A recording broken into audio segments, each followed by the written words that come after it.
We have a lot of high achievers. You get on this ladder, this career path, right? And you're like, ooh, this is success. This is what success means to me, right? I should, right? You're shooting all over yourself. And you're climbing this ladder and the goalpost keeps moving and moving. And then you get there and you look around, you're like, oh my gosh, I climbed this ladder for my whole life and I don't even enjoy this view.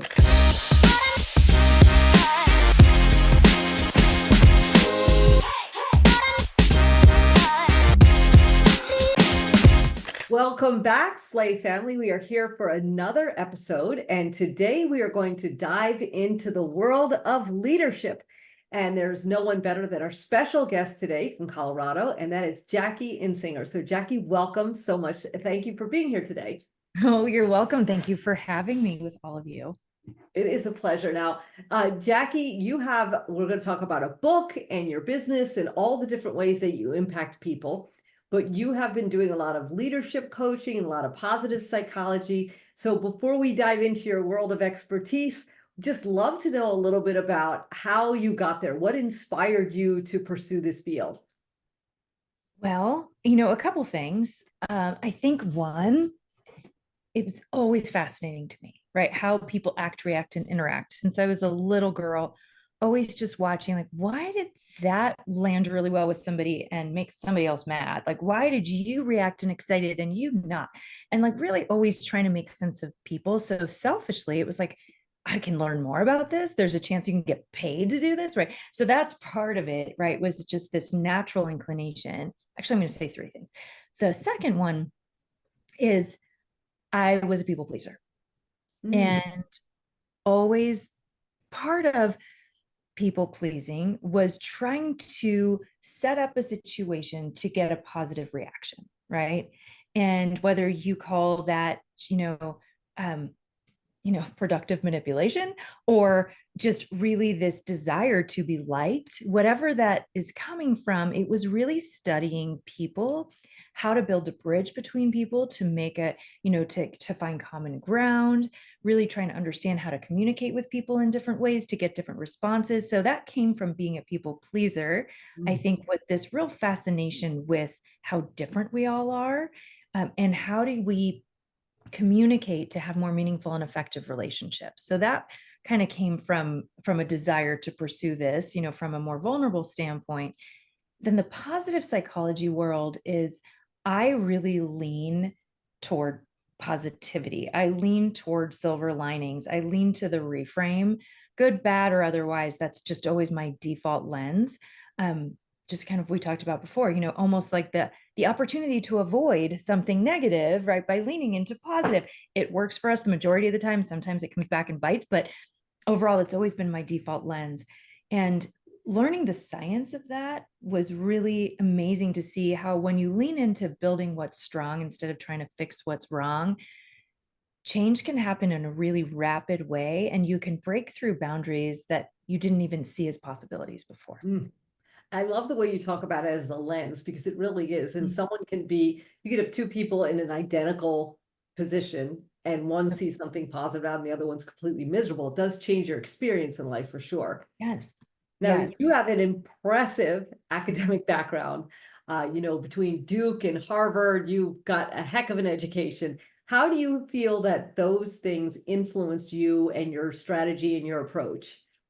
So I think with Duke, it was just an incredible experience. I got to study psychology in a different type of environment. So at Duke, psychology is more of like a hard science versus soft science, because it's really tied to their medical school. And a lot of people have heard of like Duke Medical School is a really strong program where they have a lot of psychiatry and mental health. So psychology is really tied into their medical and some of the pre-med stuff. So we took a lot of biological side and neuroscience side and cognition of psychology rather than just the behavioral side. So it really took me in that approach of psychology, of seeing it from a scientific standpoint, which I went back and studied, neuroscience for business specifically to really understand more of the brain and those things. So that, I think, set that off for me.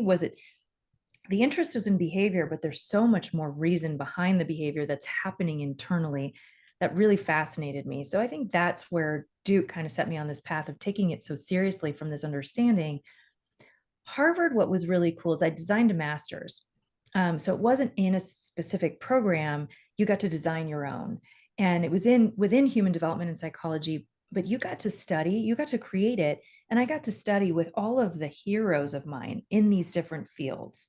So like really learning from the greatest of the greats who are creating their own research in the fields, like they're, Carol Gilligan, if you've heard of her, founder of Girls and Women's Psychology. Like I studied with Carol Gilligan. I got to study with her and contribute to her field of research as part of the program. That was what you had to do. Bob Keegan, who's the founder of adult psychology, got to study under him and contribute to his field of research. So really figuring out what am I most interested in and learning from those heroes really inspired me that I didn't have to stay on a specific path, really, that I was kind of taking these different things and kind of meshing them in my brain in a way that fit for me and gave me room to be like, oh, I can kind of create something. I can figure something out. I could put something together like they all did. So it was a really neat experience for like opening the world up a little bit. That's an incredible. Most people never meet their mentors or heroes. So getting to actually be in that environment had to be truly special for you. It was amazing. It was amazing. I would have stayed in that program for the rest of my life if I could have afforded it.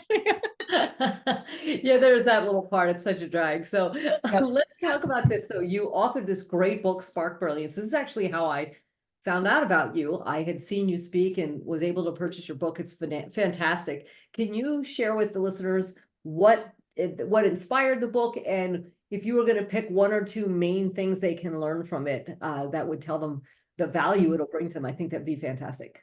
Yeah, thank you. And thank you. So I guess what spurred the book was I thought about it for about 10 years before I wrote it. So it was due. Beginning of COVID kind of gave me that catalyst to actually sit down. But the real reason I think I started it was, like you, having your own business, there's only so much of you, right? And I was creating these processes and programs for leaders and teams that were really resonating. And I was at capacity and was at the point where I'm like, how do I get this information out on a larger scale to be able to have a more positive impact and start spreading kind of that spark that we all need to feel good about going to work again, to feel more inspired in our relationships, to be that catalyst for positive change in interactions that I feel like the world is so, devoid of right now in so many ways. Yes. So I sat down and tried to create a process around all the different work I'd been doing, built programs around that following it, which was part of the intent to be able to scale then from that, from a business angle. But published it with that intent. And it's very actionable, as you know. It's very much of if you read this, you'll figure out what to do. It'll be like at the end of every chapter, it's you get solid, they get solid. This is what you do from here. And this is what you take to your team. If you have a team. I've also found, which was interesting, and I'll throw this in there, my mom read my manuscript. And when she said to me, and my mom's been a stay-at-home mom since my sister and I were born. She stopped, and stayed with us. And she's like, I'm going to implement all this right away. I was like, tell me more. Like, because in my mind, I was like, this is for leaders. Like, how are you? And she said, moms are leaders for sure. exactly. And really what hit me at that moment was we are all the leaders of our own lives, right? And I reread the manuscript from my mom's lens. Like I tried to put on the lens of my mom and read it. And it was like, all of this applies to all of our relationships. And so it was a really cool aha and seeing how it impacts. So whether you work or don't work at a job for a company, it doesn't matter, right? All of these things are really taking ownership of your life and how to create more meaningful, positive, and effective and fulfilling dynamics in your life and using that to grow. Oh, it's great. And this is applicable to anybody. Stay-at-home mom, somebody who's working in a company, a real estate agent. I mean, really the skills and the techniques are so crucial to anyone having success that they want. And one of the things that I love is with leadership and with teams and with all the things that you're doing, you really incorporate positive psychology. Can you share an example of how you do that, why you do that, so people will understand the backbone of what you're doing? Yes, absolutely. And I think to describe what we mean by positive psychology too, because a lot of people think positive psychology is positive thinking, and it's not. Very, very different. Positive psychology is the science, right, of of what makes people flourish, what makes communities thrive. So it's a science and it's studied with MRIs and all these things. And it's really looking at the outliers in a positive way, and how do we recreate that instead of studying just the norm, the average, and kind of accommodating that in all areas or calibrating around that. And the way I look at positive psychology is really a visual. So if you picture a number line, right, negative numbers to the left, positive numbers to the right, zero in the middle. Zero represents your baseline, the neutral, normal. So traditional psychology is the study really of the dip into the negative numbers and how to get back to zero, and how to fix what's broken, how to heal what's wrong. And that is so critical and so important.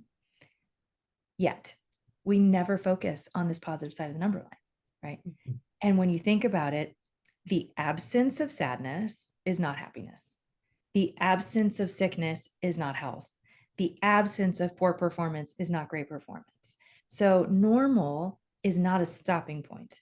It's the baseline where all the potential, all the brilliance lives. So that's where I think of positive psychology, is breaking through that baseline, breaking through normal, and getting into the place where you're thriving. So that's kind of how I look at positive psychology. So yes, of course, we dip into the negative numbers. We all do. And we have to look at those places. We don't have the luxury of not, right? We try, but we don't always succeed at not looking at it. But when you look at that, it's not about stopping, it's about going through. So that's how I look at positive psychology. So part of that work is really, how do we lean into possibilities? How do we get into the part of our brain? And this is where the neuroscience approach comes in, where we do see opportunity, where we do really build those pathways to solutions, to, through gratitude, through all different practices, to really get into that part of our brain where we are optimizing our situations and our experiences to create outcomes that are more positive, really building what's strong instead of just fixing what's wrong. Fantastic. And you're right now with your business, you do impact a lot of leaders and a lot of teams. One of the things I'm curious, when you look at your clients, though, how do you measure with what you're doing, the impact that you're having? How would you assess that when you're looking back at somebody that you've been working with? Yeah, so for instance, like with all like my leadership programs that I do, especially the past couple years, I measure everything. I try to really make the work ROI based for the companies too. Like, what are you looking to solve? And most of the time, what we're looking to solve is, people aren't as engaged. People don't have as much sense of inclusion and belonging or purpose. Their burnout rates are really high. Right? All of these things that are going on, psychological safety is suffering. So measuring all of these metrics that are important to the company by surveys. So we do different assessments and surveys to the participants in the company and their direct reports to measure change that we ask is specifically from what they've learned in this program, and disregard if there's something that feels too intertwined. And so we've seen a 37% decrease in burnout. That's Uh-huh. just so powerful. Really.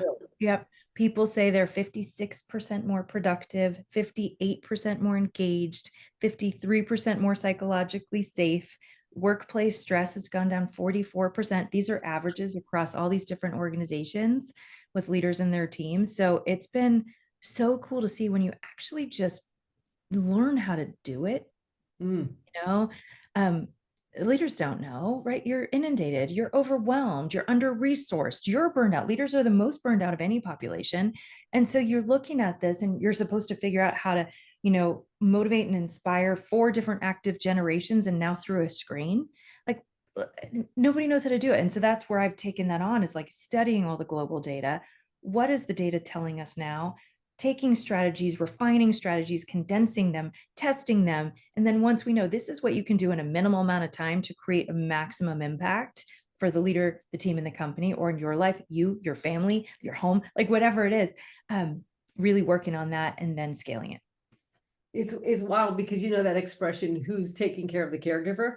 So who's taking care of the leader? And what you bring up is such an important point, because leaders can be so busy trying to lead, but they're not getting taken care of. They're kind of falling apart at the seams trying to do everything. And yes, Zoom is amazing, but Zoom has complicated the ability to connect with people in so many ways. Yes. Can't feel the energy at all. Yeah. Yeah, it's so different. And now you were running through some great numbers that are really exciting. I don't know if you're okay if I ask you this question, we're about to find out, but Uh-oh. would you be comfortable maybe sharing a success story of a client? You don't have to give the name out if you don't want to, but somewhere where you were really able to see an exciting transition through your work. Yeah, I think there's been a lot of women that are so tapped out, right? So burned out, overwhelmed, just trying to keep your head above water. And then throw in the pace of change in the world right now that you're constantly adapting. It's like getting through this, then getting through this and getting through this. Mm. And it's exhausting and it's not sustainable. And I've worked with a lot of women leaders who are just like, we're not complainers. We're not the squeaky wheel. I'm okay. I got it. I'll figure it out. Right. This feeling of like, I have to have it together. Yeah. And inside, you're either feeling broken, you're feeling overwhelmed or buzzy or swirling or just not even like filling up your own body anymore, right? It's just hard. And so working with women that you'll see, you read the book, first line and last line is it begins with you. It always begins with you. And so many leaders are so focused on their teams and getting their teams through something and getting the dynamic. Okay. And this person's having trouble with this person and this one. And it's like, this has to start with you. Right. And really understanding from twofold. One is it starts with you like the oxygen mask. And it starts with you in terms of how you show up will cascade to your team, good or bad. Absolutely. So, and knowing that that's often the thing that allows some of these clients I work with to actually put in the work for themselves because they know. We talk about emotional contagion, right? And this is a really important piece that I hope everybody hears because I think this is so important for all of us. It's like game changing to me. In 33 milliseconds, our brain will read and identify someone's emotions and instantly take them on. Wow. Yes. So put 3 complete strangers in a room, complete strangers, have no idea who each other are. In 2 minutes, whoever has the most dominant emotion, it will spread to the other 2, good or bad. I was about to say good or bad. That could be or a bad. great thing or that could be a disaster depending on how you're looking at it. Exactly. And so, I talk about the example of a teenager, anybody who has a teenager, right? We know, yeah, that, they could come home from school and here comes like this disgruntled energy that just fills up the entire house. And you're like, and you feel it, like your whole body physically feels it. You're like, and you try, you're like, hey, honey, how's your day? And they're like, fine, goes upstairs, right? So it's like this feeling, and you take on that secondhand stress. We know it from spouses. We know it from coworkers, bosses, friends, family members, kids, like that feeling when you're having a good day and somebody walks in a overwhelmed, bad mood, and it just like takes over and it shuts you down, right? Same thing with somebody positive. You could be having a hard morning and somebody walks in, they're like, oh my gosh, Leanne, how's your day? And I just thought of this funny thing and I want to share this with you. All of a sudden you're like, right? It's whoever has this strong emotion. So how do we get you into a place where you're pure? Because it has to be pure, because your brain picks up on authenticity. So how do we get you into a place where you can show up authentically in a positive place, which then spreads that to your team, right? And from a numbers standpoint, when you have a positive outlook, productivity goes up 31%, right? You're what is it? You're 40% more likely to get promoted, right? 40% more likely, really? Yeah. Negative impact of stress goes down 23%, right? So there's all of these brain impacts from living in that part of your brain and these outcomes that are amazing, that what we do is like, this starts with you. The second you turn on your Zoom meeting, when you walk into a room, whether you're a leader, a parent, anything like that will spread. So how do we then start it with you so it's authentic and then be able to pass it on to others? And I think people are sometimes mistaken that they can cover that stuff up, that you can put on a big face when you're frustrated and stressed out and no one's going to know. But, I find it's, like a dog smelling fear. Yeah, totally. If you're scared and you walk in a room, no matter what, that dog knows instantly. And I feel like if you're a leader and you're unhappy, burned out, it's all over you the same way. And people sense it quickly. Yep, completely. And so some of it, like a really simple story, was of a woman was on a leadership team, and that leadership team lost a lot of trust. They were in a really negative space, and she took that on, right? That was her emotional contagion. And all of a sudden her team was falling apart. they felt overwhelmed, burned out, some were leaving, and now she's obsessed with this negativity, like consumed by the negativity that had infected her team. So she's getting it from both angles. She's like, I don't know what's going on. I was such a good leader. Everything's falling apart. Her hyper focus was on all the negative. She was taking it from this and she was spreading it here, and everything felt negative. So that became the contagion, is this like cycle, this vicious cycle of negativity and spreading that emotional negativity. So performance went down, everything went down. Mm. So once she had this awareness of, okay, this is what's going on, it begins with you. You might not be able to change everybody in the leadership team, but how can you show up for you differently and spread that to your team through this combination of authenticity and positivity, right? That's a sweet spot in there where those two meet. And so we worked, it was a practice, having those authentic conversations, owning this is a hard time. And I believe together we're going to figure this out, right? And kind of getting these people re-inspired, re-engaged through an authentic, this is real life, right? Mm-hmm. Really started to shift, and her team just became like rock stars, and she actually got promoted. So it was a, yeah. That's the ultimate success story. I love that. I love it. So between your book and your work, you have so much success and so many great things happening. I saw you speaking to a huge group of executive women too. I know you got a lot of things rolling. What advice would you give to somebody who looks at what you're doing, wants to step into leadership, based on all the different things you've experienced? What would you say to someone who's starting out? On a leadership path? Yes. Yeah, that's a great question. So I think the first thing that came to mind when you said that, especially for women, is really anchor yourself in what's authentic to you.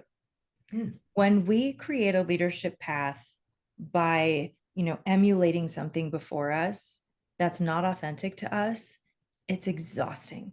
It's exhausting to act as if, and it's not you, right? So really understanding that there's no one right cookie cutter way to be a successful leader. And if there is in that organization, maybe that's not the right or ideal spot.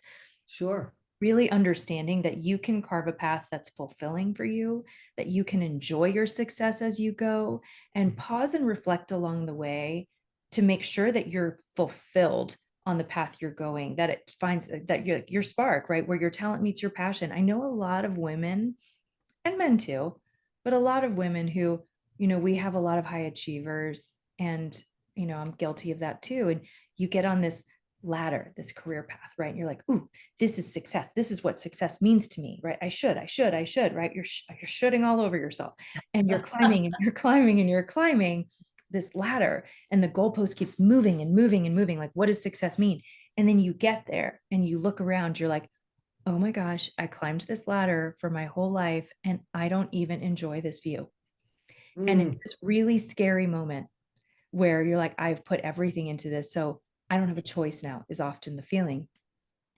And had we learned to pause and realize how important it is to stay authentic to ourselves, to have the ability to pivot and, look around and say, do I like where I'm going? Does this still feel good to me? Because we evolve, we change, right? The things that we need that matter, our version of success changes as we enter these new chapters of our lives. So to pause and spend the time to reflect and say, is this still what success looks like to me? Do I still find fulfillment to this, or am I just good at it? Because being good at something is very different than it being your spark, right? Yes. So really pausing to look and say, I want to develop and grow a career path where I'm anchored in what is authentic to me. And that's where I think you find your ultimate success, which might look very different than the version that we planted as a seed at the beginning, but is ultimately way more fulfilling when we do it that way and allow for kind of a little squiggly line where it needs to happen. It's just incredible advice, because time alone changes what you want, 20s, 30s, 40s, 50s, like, as another decade goes by, your priorities change. Having a family, if you have children, that changes. The culture of your company can change what you want. And you're so correct. So many people just get on that little hamster wheel. And once they got some momentum and they're booking along, you don't stop to think about it. Do I want to be on this wheel? Is this the right wheel? Do I want a wheel at all? They don't take any time for that. Yeah. Right. And it's interesting. I just had a client call this morning with a very big leader, woman leader at a big financial institution. And she's exhausted. She's burned out. There's so much transformation going on. And we had this conversation. It was very emotional for her. She's like, I just want to go walk my dog. Like, I want to go like to, in the mountains with my husband for a month. Like, I don't know if this is what success means to me anymore. And it was really fascinating because she's worked her entire life. I think she's 51, worked her entire life into this position. And it's like, I'm exhausted. I don't know if this is what I want anymore. And so we had this kind of conversation this morning around how do we feel into what is right for us now? Because oftentimes when we get into our thinking cycles, we have our shoulds. And sometimes if we can remove that and realize that success might mean something very different to us at this point of life, and maybe it is being able to go walk your dog and going to stay in the mountains for a month and doing those things. And maybe it's not about this next title anymore. Fantastic. Yeah. So before we wrap up, I'd love to know, do you have any upcoming things on the horizon you want to share, projects or, another book or speaking engagement or anything that you'd like to share with everyone today? Well, something really cool that is kind of very new, not launched yet, but just it's in the officially brewing phase is, Spark Brilliance is my baby. And a program. And I've developed a whole big, very robust leadership development program from the book and built this whole thing out. And we're adapting it to education. We had a big pilot in a school system to see what happens when teachers bring this to students. And the results have been crazy cool. And attendance rates, emotional things, grades, all these things, test scores. So we're having a big grant just came through, and we're going to build a whole Spark Brilliance for educators, just signed to write a new book about with a co-author on Spark Brilliance for education, to really see how do we bring this and have an impact on kids. And it's really exciting. That's so exciting. Congratulations, Thank first you. of all. That's incredible. And please, when the new book comes out, you have to let me know. We'll bring you back in and we'll talk about that as well. Thank you. It should be February or March of 2025. Oh, perfect. And then, Jackie, if people want to follow you, learn more about your work, can you share your social media, websites, or any ways that people can, get a little bigger dose of Jackie and get positivity there going? Bigger dose of Jackie. Yes. So it's just Jackie Insinger on Instagram and LinkedIn. And then my website is Spark Brilliance. My email is just Jackie@Spark Brilliance. As you know, that's the best way to reach me now. Yes. So yeah, those are all easy access ways to me. And you're on Facebook as well. I'm on Facebook as well. Yes, I don't check it quite as often, but I'm there. Yeah. Okay. Best way to find you is email for sure, though. Best way to contact me is email. Yeah. Excellent. Yeah. So thank you so much for being here. Really appreciate it. And everyone, check out her social media, her website. And, Jackie is brilliant, and it's just been an honor to have you with us today. Thank you, Lan. Thank you for bringing me in. I appreciate it. Definitely a pleasure. And if any of you have any comments or questions, feel free to leave them, and we'll have Jackie check back in, leave a like, leave a comment, and let us know how we can help you. Her information is really powerful. So thanks, everyone, and we will see you next time. I'm joining the Facebook group. Yes.